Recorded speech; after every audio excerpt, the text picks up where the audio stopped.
इसे ब्रेक करना चाहिए हमारे आउटपुट टीम को। जो जो अधिकारियों ने, हमारे अधिकारियों ने कहा, मतलब जो जो विधायक जी ने कहा, विधायक ने कहा वो जवाब नहीं देंगे, विधायक ने समझाया है वो आपको इसलिए जवाब नहीं देंगे क्योंकि वो फंस जाएंगे। विधायक ने कहा प्रभारी मंत्री के साथ मैंने मीटिंग में सवाल उठा दिए।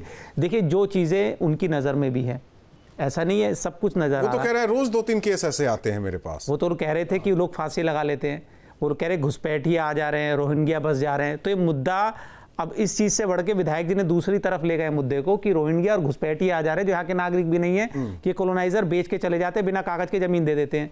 अब सबसे बड़ी बात है, अगर ज़मीन दे देते हैं, अगर रजिस्ट्री या पावर ऑफ अटॉर्नी होती है तो कैसे हो जा रही है? दाखिल खारिज तक नहीं हो पाता। अब पता नहीं कैसे हो रहा। और कह रहे हैं कि कुछ रुपए के स्टाम्प पे ये ज़्यादा सब कुछ लिख दिया इन्वेस्टिगेशन जाता और है। ज़्यादा बढ़ के अब हिमांशु जी करेंगे और ये ज़्यादा बेहतर बता पाएंगे कि जो मुद्दा ये विधायक जी ने उठाया है कि कहाँ तक ये चीज़ें चली जा रही हैं। स्टाम्प पे ही कुछ बस समझौता हो जाता है, वो राजस्व को भी नुकसान है क्योंकि और ज्यादा स्टाम्प लगता भी नहीं है। हाँ हिमांशु, कुछ कहना चाह रहे हैं आप?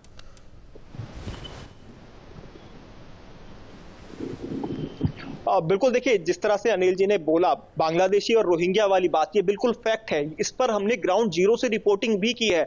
लूनी के अंदर जाके विधायक नंद किशोर गुर्जर ने खुद छापेमारी की थी और वहां से ऐसे तमाम लोगों को पकड़ा था जो बांग्लादेशी रोहिंग्या या वहां रह रहे थे, जिनके अगर हम वोटर आईडी कार्ड कहें कि वो दिल्ली से किस तरह से फर्जी तरीके से बनवा दिए गए और उसके बाद रहने के लिए उन्हें लोनी के अंदर जगह खरीद ली गई और उस जगह वो रह रहे थे। वो कॉलोनी पूरी आइडेंटिफाई कराई थी विधायक नंद किशोर गुर्जर ने। यही वजह है कि वो उस मुद्दे को भी बता रहे थे कि किस तरह से दिल्ली से सटे होने की वजह से ये खतरा भी गाजियाबाद पर मंडराता है कि कोई भी आकर बाहर से यहां पर रहने लगता है। तो ये भी बड़ा एक मुद्दा है, इसको हम दोबारा से इन्वेस्टिगेट करेंगे जिस तरह से अनिल जी ने कहा, और वहां देखेंगे कि आप वहां पर कॉलोनियों में क्या कुछ बदलाव है, कितना काम रुक पाया है, और या फिर अभी भी उसी तरह डर्रे पर वो कॉलोनियां डेवलप हो रही हैं, क्योंकि वहां डेवलपमेंट के नाम पे तो कुछ है नहीं। वो ना सीवर देते हैं, ना पानी का कोई सिस्टम वहां पर बना कर देते हैं, और बाद में सरकार से वो जनता गुहार लगाती रह जाती है, जो सही लोग होते हैं, जो फंस जाते हैं कि हमें ये मूलभूत सुविधाएं हैं, हमें यहाँ उपलब्ध कराई जाए। और प्राधिकरण ये कह के पल्ला झाड़ देता है कि आपने अवैध कॉलोनी के अंदर घर खरीदा ही क्यों।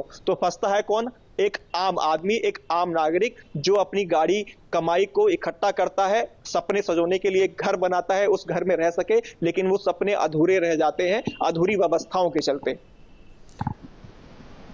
जहां भक्ति है हर शब्द में, कथाओं में छुपे हैं दिव्य रहस्य और ज्योतिष देता है जीवन को दिशा। धर्म से जुड़ी हर बातों को जानने के लिए हमारे चैनल स्तुति को सब्सक्राइब करें। चैनल पर जाने के लिए इस लिंक पर क्लिक करें।